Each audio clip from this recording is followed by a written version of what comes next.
Hello, everybody. Welcome to the IllInformers podcast. My name is Nash Park. I'm here with my wonderful co-hosts. You're hijacking the podcast right now. Okay, that's fine. With my wonderful co-host, Elyott Ryan. Hi, Elyott. How are you doing today? Hey, I'm doing good. How are you, Nash? Good. Doing the intro feels pretty great. And my other co-host, who's also great, but older, Darren Miller. Darren, how are you? I'm very well. Thank you, Nash. Thanks. You're kind of like you're the Paul McCartney of the bunch. In what way? I don't know. What was Paul? I don't know. You were there. Darren, all we know is Darren is definitely the Ringo Starr. That's it. I got great beats. Hey, Elyott, you want to do your intro now, and then you can pick the best one? I want to do, then fuck you guys. I want to do an intro as well after. No, we're just going to start. We can't do this every episode. We can't do intro wars. I realized today that what do you think of that intro? What do you think of that intro first before we get into your did a great job, but body dysmorphia. And I'm not gonna disparage you like you disparage me, okay? You just bring everybody down. I'm gonna bring you up. That was a great intro, Nash. You nailed it. I felt like I was warm. It was warm. It was electric. Okay, 3, 2. Welcome to the IllInformers. Glad to have you here on our podcast. I'm Darren Miller, and I'm here with my wonderful co-host. We got Elyott Ryan. That's what I said. Over on my left, and I got say something else. Don't just do what I did. Shit, you're distracted. And the way you see it isn't the way they see it. Oh, I got over on my right. I've got Elyott Ryan, and on my further right, I've got the wonderful Nash Park. Gentlemen, we're here today. We're going to talk about the Middle East. What do you got? I feel like it's in the middle, and it's east. Perfect. But it's also west, if you think about it, because we're on a globe. And if you go either direction, you'll eventually get to the same place. Solving problems. Depends. Yeah, it's all a matter of perspective. I like to call it center west. So who's do you... I'll tell you about the Middle East, okay? They're a bunch of Trump loving. What I want to bring up is that today that I'm mostly thighs. Always talk about your thighs. It's a never ending. Just kidding. I don't know. Got thighs that go on for miles. Thighs for days. You got thighs like you've pushed out 3 children. If I pushed out any child, it would die on the way out because of the thighs. I don't know. I just realized I've been doing too many push-ups, and I need to start doing squats. Is that well? I won't ask you to whip out your guns, but you did do that after one podcast. Like, got out, flashed your biceps and triceps, and I felt incredibly inadequate. Well, we didn't even ask. That was the weird part. He's just like, "Hey guys, check this out." And then I whipped out my dick, and you're like, "Wow, your dick has so many muscles on it." I work out my arms and my dick. That's it. That's it. They do dick curls. That's because you work out your dick with your arms, I believe. It's just that masturbation. My dick has triceps. Is this why do you work out, Elyott? What's the impetus for that? Or what's the impotent for that? Impetus? Impotent. What is it? That's why you work out the dick for the impotent. You work out the arms for the impetus. What's the impetus? I don't know. Why would anybody work out? So you can feel better about yourself, not depressed? Why don't you work out, Darren? Depressed. I'm a crushing sense of hopelessness and nihilism that haunts me at every step. So we're just two different sides of the same coin.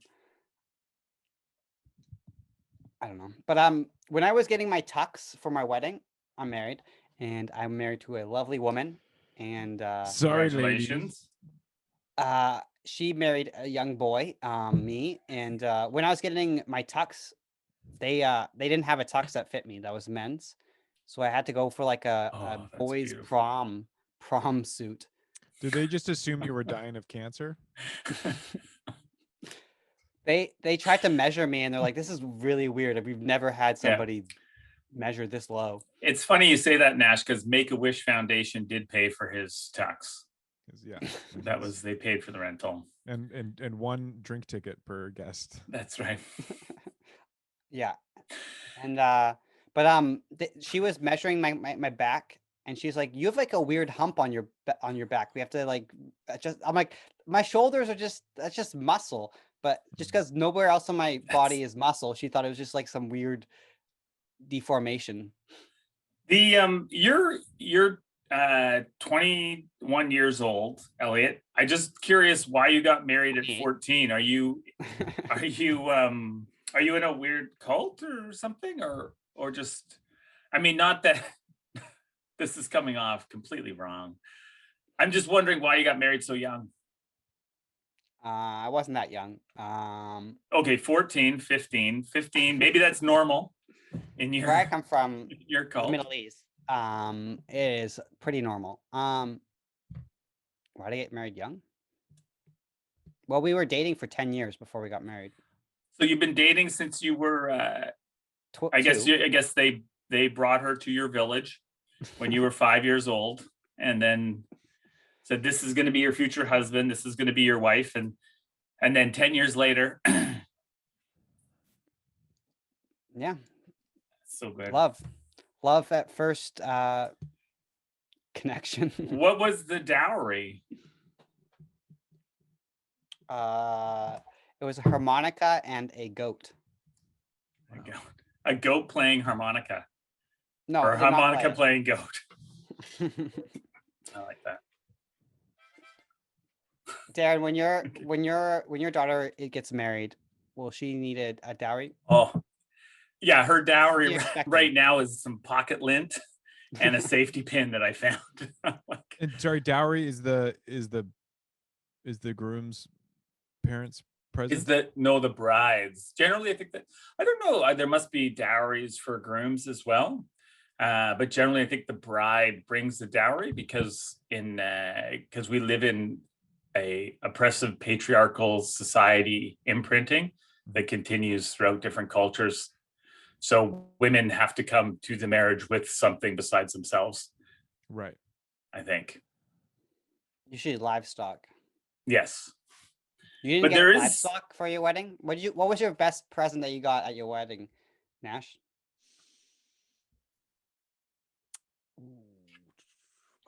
I'm not very good at just some of the money was pretty sweet.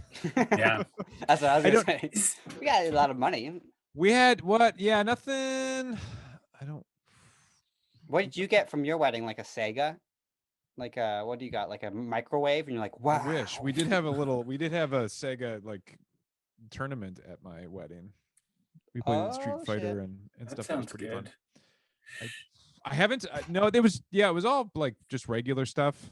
I gave a really good wedding present one time. Probably the best present I've ever given and will ever give. What was it? For my brother, when he was getting married. He's a huge Doug Stanhope fan. And every year Doug Stanhope has an auction of just shit in his house.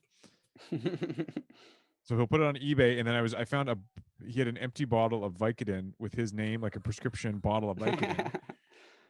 And I got up to $400 US for it, and then this guy just way outbid me. Mm-hmm. And then I realized basically Doug gives all this stuff to this used store in Bisbee, Arizona, where he's from, this little town. So I was like, I'll just call them and see if he's got more Vicodin bottles. So I called the lady, and I'm like, hey, I just got outbid, but I would really like one. I'll pay $300 for it. And she's like, okay, I'll ask Doug and see what he's got. And then she called me back and was like, yeah, we got it. And then, so yeah, my brother has an empty prescription bottle with Doug Stanhope's name on it and everything. That's amazing. And you were helping out small businesses in Bisbee, which is great too, the hospital thrift shop. Did you fill it up with anything? Did you put a bunch of Vicodin in it, or just Tic Tacs, or? No, I just left it as is. Yeah. I probably could have. That would have been more fun. Yeah, that was the most home run because he loves Doug Stanhope. Like every time we hang out and he gets really drunk, he just does Doug Stanhope bits to me. Did you get a chance to see Stanhope when he was in town a couple of years ago? No. Oh. I think Elyott, you must have, hey? No, I didn't see him. Oh. Is he it just a little bit at before? Hecklers? think it was a little bit before Yeah. I started comedy. Yeah, he was. He did two shows at Heckler's. Hmm. I went the first night and it was great. It was lots of fun. Apparently, the second night was a bit of a shit show because the first night he carried on as he's wont to do and well into the AM, and then so the next night he was a little off. But yeah, it was a good show. But he just dresses like a used car salesman. But I think that's a bit of his shtick, right? Yeah, that's the stuff he'll sell suits on this auction, and that's how he gets rid of everything, and then he'll start buying fresh. It's kind of a good spring yeah. cleaning. I wonder if I could put some of my stuff up on eBay and just get rid of it. Anyone can put things on eBay, so you might not get $300, $400, $500 for an empty prescription bottle, but Of kava. yeah. Yeah, I have a lot of empty kavas and like ashwagandha. I don't think I'll get that. It doesn't have my name on it, but I'll sign it. And Yeah. Oh yeah, he signed it too, actually. So, which was cool. So nice. You're a good brother then, hey? And well, I guess too, it was International Siblings Day yesterday. So you just have your brother Nash and any other brothers or sisters as well? Just the one that I'm aware of. Oh, right. Yeah. Yes. Okay. I remember the story. But now. his dad That's is great. pretty big. His dad is pretty big in Terrace. So True. Yeah. he's a celebrity. So he could get around. Yeah. People see him dressed up as a giant basketball and they're like, I want that. I want to tap that. Yes. I will but I will not and this. Especially because he's going to hear this podcast. He's a big player, right? He's super strong and short. Yeah. It's like a Danny DeVito, you know. Yeah, he is. Yeah. They're probably about the same height. What do your parents do, Elyott? Oh, I thought you were going to ask Darren. I'm like, that's a Yeah. bad question. His parents aren't around. That's right. What did they do? My dad's an electrician and my mom's like a nanny. Okay. Actually, he's an estimator now, so he estimates. He'll go to like a big project. They'll have like a big project, and he'll be like, let me take a gamble at this. And his whole job is counting jelly beans in a jar. And he's like, how many jelly beans do you think there are in there?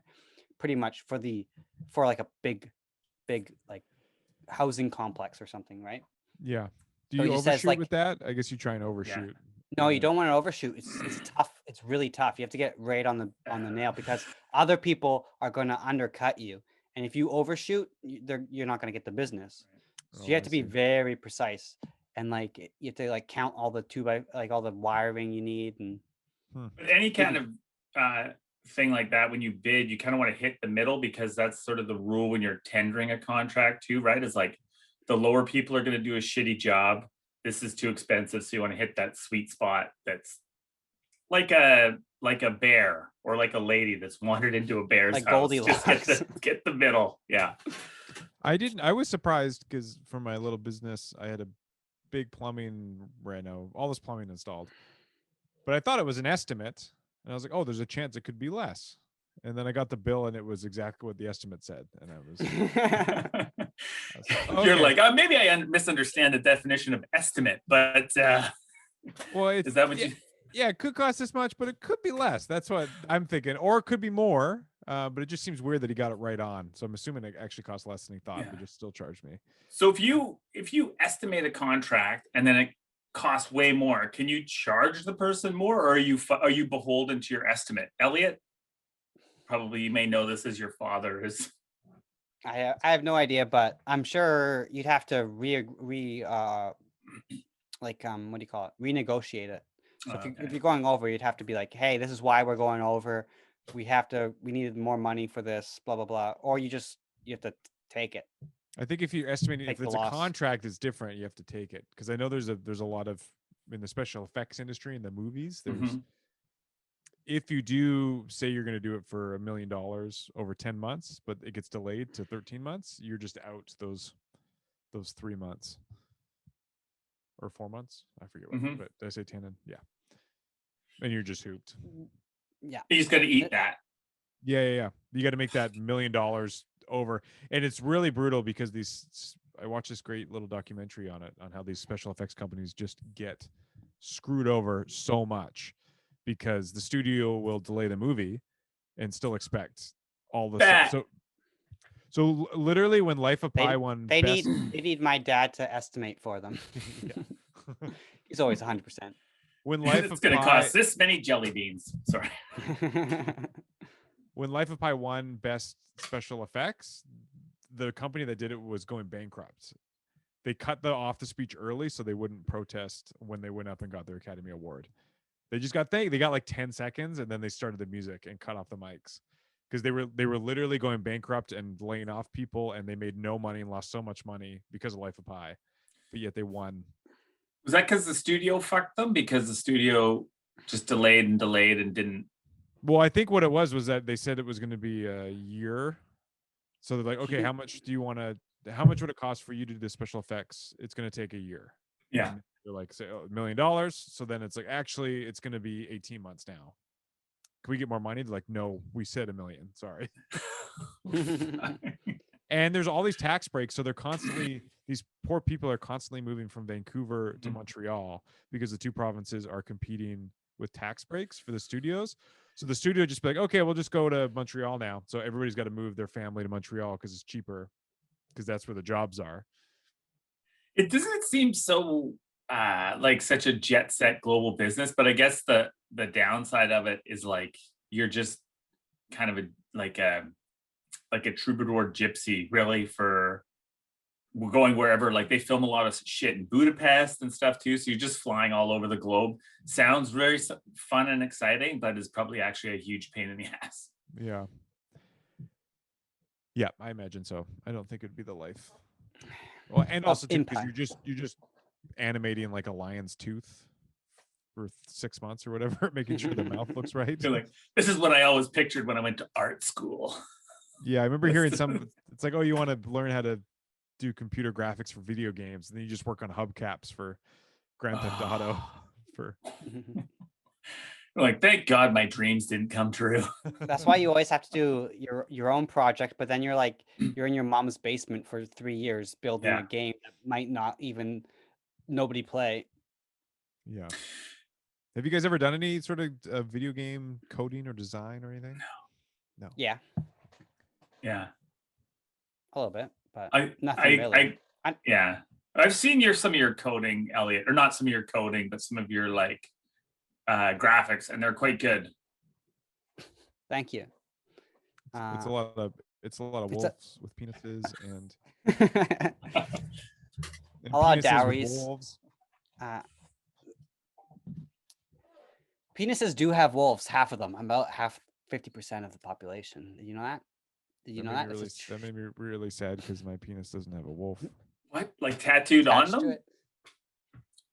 Or just a wolf is housing the penis? A wolf. Yeah. They have penises. Did you know that? That's weird, right? You don't think of wolf penis. Do you think other wolves are like jealous of other wolves? They're like walking through the forest and like, oh yeah, it's Steve. He's well hung. Oh, I think they have other aspects with which they compare, like teeth. You think so? In the wolf kingdom, bigger mouth, sharper teeth is better than bigger dong. I think so, because you can't really use your dong unless you got the teeth to back it up. Oh yeah. So imagine you're like, I've got the best wolf. Some female wolves like, this guy's great, and then just like wah wah wah. But he's like, doesn't matter. Doesn't matter. All the other alphas are dead. All the other alphas are now betas. But he has huge testicles. That's right.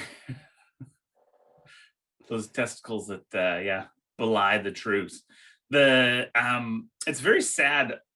I did not that my dog is a wolf. He's far from a wolf, but huge dick. Did have him, big old hog on that dog.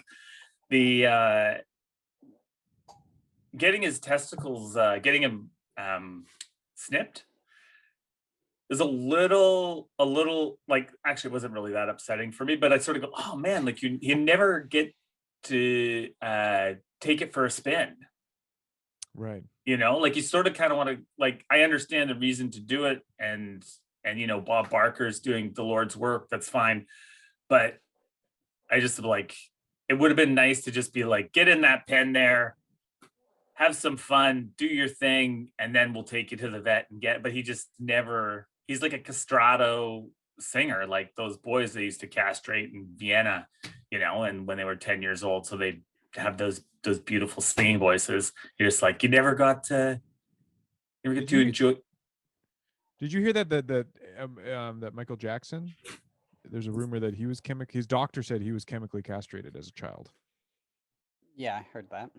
So his father would so his father did it so he would maintain his singing voice. Where do you get these chemicals? Where did Mr. Jackson go? It's like, drink this. I mean, I'm sure if you take enough of most things, you could probably make it happen. Yeah, I don't know the details of chemical castration. Elyott, can you fill us in? Sick. I don't have a high voice at all. I don't know what the fuck you're talking about, you fucking bitch. Yeah. You just inject them and they fall off. I don't know. I don't know. Or you do the farm. That's the farmhouse castration method. You just get the plastic bag and the elastic band and wrap it around, and eventually they just atrophy, die, and drop off. Into the bag. That's convenient. Yeah. Is that what the bag's for? Is to catch? I think so. So you can just go around with your little stick and just pick up testicle bags on the farm after. How long does that take? They call it the Ziploc. 7 to 8 years. They call it the Ziploc and drop. Is that, I never heard that about Michael Jackson. I think that's, I mean, that might account for some of the weirdness. Yeah. He likes to stare at kids' buttholes. Yeah, exactly. Allegedly. I never did any of you. Pretty clear now. I definitely do not want to talk about this, but did anyone watch? Is it called Finding Neverland, or is that about the guy who wrote Peter Pan? Leaving Neverland? What's the movie about Michael, the documentary? There is Finding Neverland with Ewan McGregor, I believe. I don't think that's the one I'm thinking of. Then Leaving Neverland is with the kids' buttholes. Oh, okay, Leaving. Yes, it wasn't Ewan McGregor. He was not in the reenactments. No, playing Michael although Jackson. I do hear he has a butthole. No, I'm not gonna say that. Allegedly. Yes. Did you watch Isn't that? it weird Leaving that Neverland? I never isn't watched it weird that since Michael Jackson was chemically castrated, his balls never really grew up? Oh, I see. That was a Peter Pan. Oh, Peter okay. Pan Good. reference. Good. Perfect. What do you? Yes. His place is But called ironically, Neverlands because of Peter Pan. That's why it's called that. Retards. Sorry. There we go again. There It's we not go my again. fault. No. Another episode for the archives. The back in the vault. It's like the Prince vault here. We'll delete that out, Nash. There'll be this. I don't blip, care. I there'll be- didn't say it. It's a fun word, okay? It's a fun word. We're not talking about it. The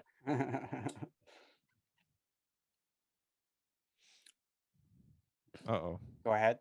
You freeze. no, I always feel like I have verbal diarrhea generally. So Darren has really great Wi-Fi, but he just has these micro strokes. Looks like you're breaking up. okay. I just want Yeah. Lancashire pie. I made Lancashire pie last week. It's delicious. What is that? Um, Lancaster pie? yeah. Okay. It's a delicious stew. I got lamb. You're gonna not want to make. You're gonna think, oh wait, this is not good. It is amazing. It's just onions, carrots. It's poor person stew. Mm-hmm. And Isn't you just lamb put expensive? lamb into a pot, and then you make a stew. And then when it's all stewed up, you just throw like a half dozen chopped up oysters in it and bake it in a pie. And then Wow. and it was delicious. Welcome back to All Stewed Up with Darren Miller. That sounds like the most disgusting thing I've ever heard, and I know. would never eat that. Elyott, It's so good. There's probably some wheat in That's it, so you. That sounds like something they used to give in dowries. That's not something I want to eat. Take my daughter. That's what I have to give. That is my daughter's dowry now, is a family Lancashire pie recipe. Ooh. That's what you give with all the uggos. But it is one of those things. It's like all this. I mean, it sounds super fancy because it's got oysters in it, but it did not sound fancy. But okay, I did not get that impression. But all that stuff that used to be like poor person food is now like Expensive. give it a couple hundred years and it's expensive person food. Mm-hmm. Like sushi? Yeah, Or exactly. People. Yeah. Mm-hmm. Alive, those guys on that plane crash, that soccer team didn't know how good they had it. I mean, it was free, but it cost a price. There was a price for sure. For sure. What's the most expensive meal you guys have ever had? Oh, great question. Nash, you go on this one. I'm gonna have to. I've had so many Lancashire pies. I'm gonna have to whittle it down to. I think I have bought a $100 steak before. What? And I think it was like 85 American or something. 80 American. I was in America. Utah. Yeah, it was one of those fuck it moments. Let's get it. I never get steak, so let's get it. And then I had it, and I was like, okay, that was a good steak. All right. I don't know if it was worth the $100. And then 3 days later, I had a $20 steak, and then I was like, oh, okay, I understand now. So it was like in retro, like a side-by-side comparison. You're like, oh yeah, there's a big difference. Just wasn't a price tag. Yeah, I think it was like flown in from Texas. Like there was a lot of story to it. Yeah, it was very subtle. Let me give you the story of the waiter. This cow was lovingly birthed from its mother and raised. Then they showed you a video. We shipped it it in first class. We shipped the cow in first class. We gave it some music, some headphones. It gotta watch some movies, The Life of Pi. It gotta enjoy the last few moments as it flew above America and then landed in Utah. And right as it came off, they put it down the chute. They pulled the emergency chute. They put the cow down, and as it was sliding down, they slit its throat. I like Nash gets to walk into the stable and look at just looks, yes, that one. That's the one I want to eat. It has a steak size hole out of the side of it. We keep the meat alive until right before we cook it. Yeah, it was good. It's like delicious. I'm trying to think of what else. That's probably like my old boss used to go to Vegas and get those Kobe beef burgers. Yeah, there's this place in Vegas that does and he'd buy a $300 hamburger. That was ridiculous. Like his thing he loved. That was his big splurge, his big treat. I can't spend money on food. I can't do it. Are you? Food is like I like you. Given your malnourished stature, that kind of makes sense, Elyott. Yeah. No, I spend this kale. How much do you want for this kale? Come on. I get it all for free. That's why I work at a grocery store. You just put it in your bag. They put it on the dumpster. It's like, I'm gonna go throw out all this food, and then he just walks to his car. Old expired yogurt. That's just more probiotics. What about you, Darren? Well, I'm not sure the most those expensive. Oysters are pretty. If you don't, those oysters are delicious. I went down to the dock, picked them off the rocks myself. Are you guys familiar with Mr. Beast? Do you know who that is? He's like a YouTuber. That's the guy that eats deodorant? No. I don't think I've never seen him eat deodorant. But he does my kids love him, and he does all these sort of giveaway videos. Yeah. But it's breath, but when he starts to sweat. But he went and ate a bunch super expensive meals at places in New York, $15,000 pizzas, like $100,000 sundae with all these gold and truffles. And that's all it was. I was like, wait a second, why is this so expensive? You're like, wait, they just put gold leaf on everything. And that was there was a lot of truffle oil and that kind of shit on it, but just the fact, I'm like, does gold taste that good? Like, I think I've had gold before on Indian desserts, but that's it. I was watching this chicken pot pie recipe. Wolfgang Puck, this tutorial I have book. Now you're speaking my language. Hit me with some stew pie.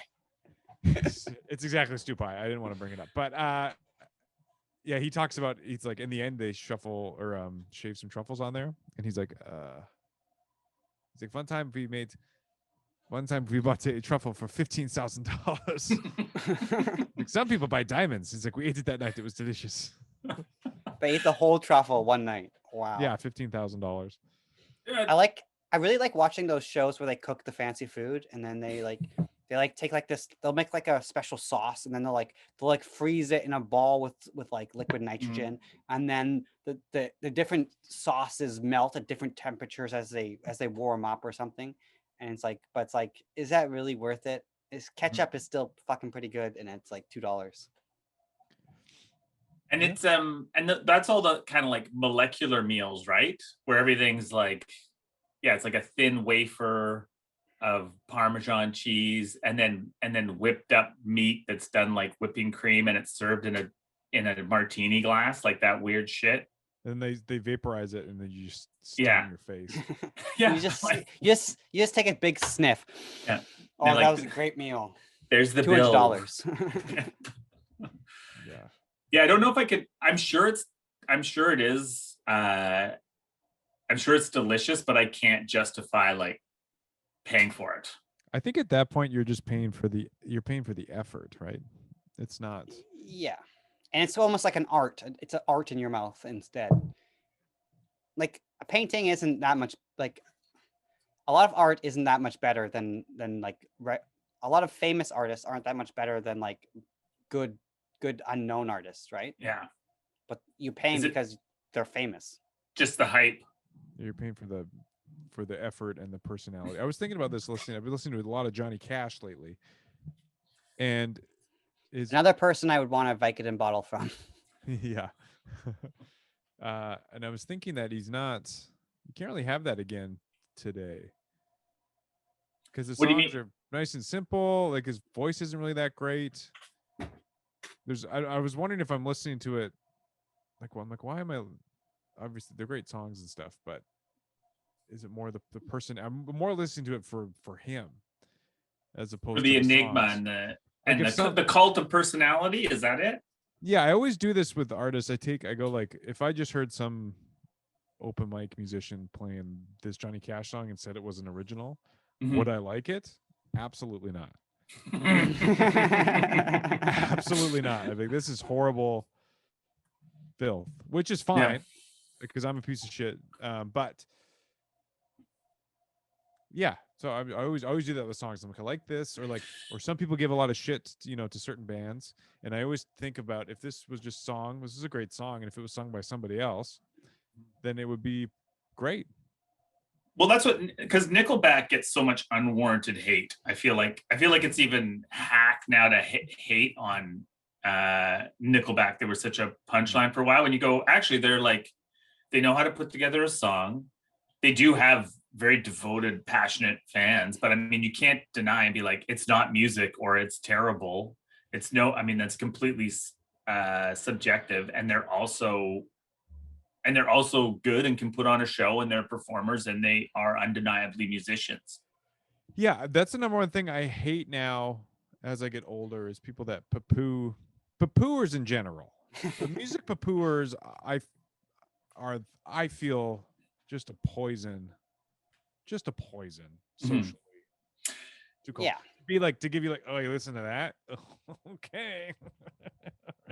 Oh, we like Nickelback. Okay. But that's something that's how I feel like growing up, like that's something that you do. Definitely. We all did it. Like, I used to hate, if you just, for a band to be identified as country music, like when I was in my teens, say, immediately, like, I'm not even going to list, they're classified as country. Then later on, 10, 15 years later, Johnny Cash, the Carter, Hank Williams, you go, oh, actually, yeah, okay, that's pretty good. But that's how you identify your tribe when you're younger. So you're like, anything that's it's not hip hop, man. Fuck you. That's a, I feel, and I can sense it from my kids as well, right? Like that's where my son only listens to hip hop and jazz, and his tastes are very esoteric, and that's how he that's how he relates to other kids. They go, oh, you listen to Tyler the Creator? So do I.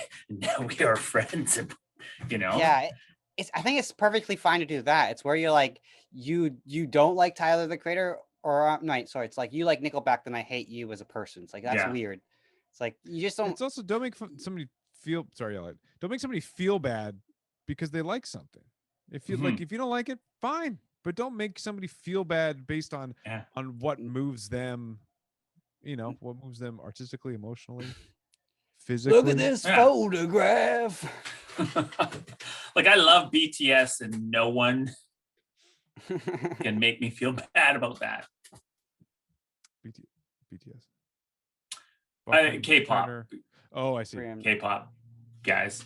I was thinking Bachman, Turner Overdrive, BTO. That's I met Randy Bachman before, and sometimes he's very. I've met him several times. Sometimes he's very nice, and other times he was like a grumpy old fuck. That might be more of a reflection on you, Darren, than what? What are you, just kidding. What? Okay, so how many times have you met him? I don't know. I've seen him probably 20 or 30, 40 times. I don't know. And then I think he lives in Sydney, so I used to see him before pandemic kicked in. You've seen him 30 times? You're lying. Yeah, in concert. Every time, like I'm out in front of the Mary Winsmere trying to find my ticket. Come on, I gotta go in and see. No, and then he used to be up at the pool. Because he used to live by you. Well, he lives out on Salt Spring, and I think he lives in Sydney now because he's getting old. Needs to be near a hospital that's not.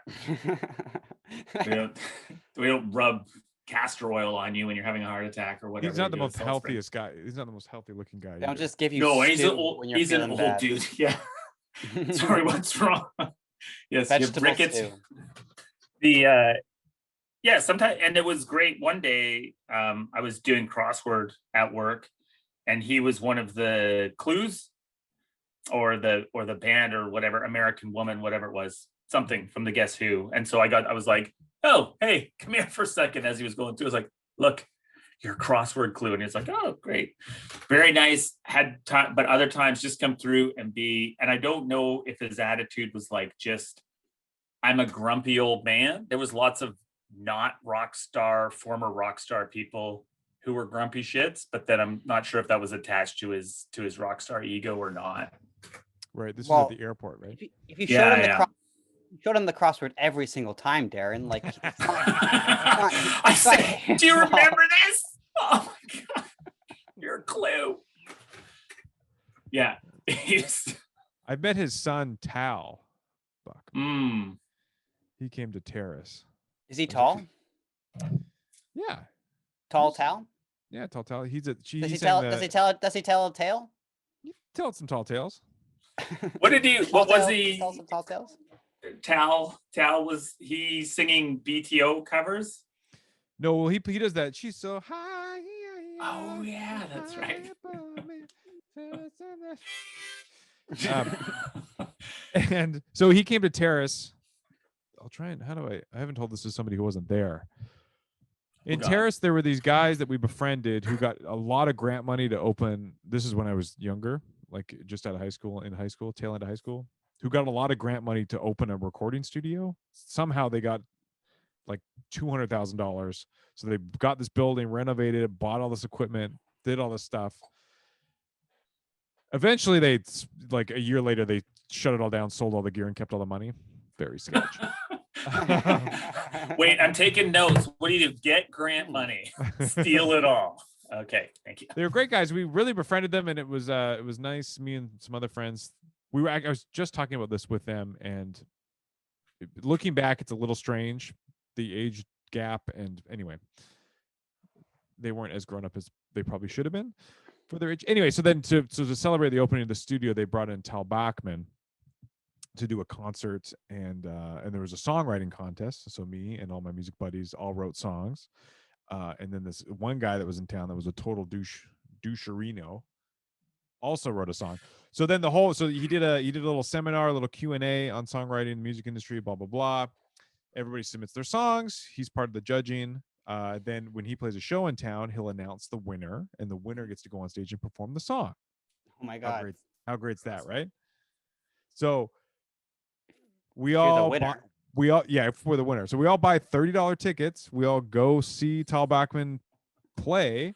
Then halfway through his set in the break, he announces the winner of the song writing contest. And the winner was the doucherino, who then came out from backstage and then played a song, which means that they sound checked him, which means that the winner was not actually announced at the concert. So they knew who the winner was, and they pre-told him, and then he had to come sound check, and then he played his fucking song about trucks, and then Talbachmann finished. What are you mad about, Nash? They you feel like it was rigged? No, they said we were misled into buying tickets to this concert. Not that I wouldn't have bought tickets, but they said the winner, you have to come. They said you have to come to the concert to see. I see. They tricked you into buying a ticket to a concert where you're like, if they just said to you, "Hey, doucherino won," and you all would have been like, "Fuck that guy." We still would have come and watched the concert, but I just felt it's the only thing that was happening in Terrace at all. Yeah, but in my head, I'm like, oh my God, I could win. I'm like, we're all practiced. Yeah. I'm practiced up. I'm ready to go, because I'm like, they're not even gonna sound check me. So what? I'm just gonna go up. So what happened when you met? Did you meet Bachman afterwards and hang out with him? And no, I think I might have shook his hand or something. I don't really remember. As a but I remember contestant, they probably should have just given you a ticket. They probably should have just given you a ticket. Be like, hey, it does seem wrote weird. a song, here's a ticket. I also paid, I think, to go to the seminar too, I imagine. So it was all like, I just remember I felt so betrayed, because you said we had to be here to find out if we won. And you already knew well beforehand that. Well, they did. You did have to be there. They didn't tell you that the other guy had won. But I also knew these guys quite well. I would hang out with them very often, weekly, if not more. So I just felt like, I was like, ugh, what the hell, guys? It's not that he deserved to win, because clearly he did have a better song in hindsight, even if it was about trucks or something. I feel like trucks is really on the nose for Terrace, would do very well. He had a couple truck metaphors in there or something. Truck by the lake. Yeah, it's pretty close to that, actually. My girl, I miss her. Yeah, very just sitting in the truck by the lake. Got the fishing pole out. Not poo-pooing, just not for me. If that moves you, God bless you. So I remember. So now every time you hear that, in the hole.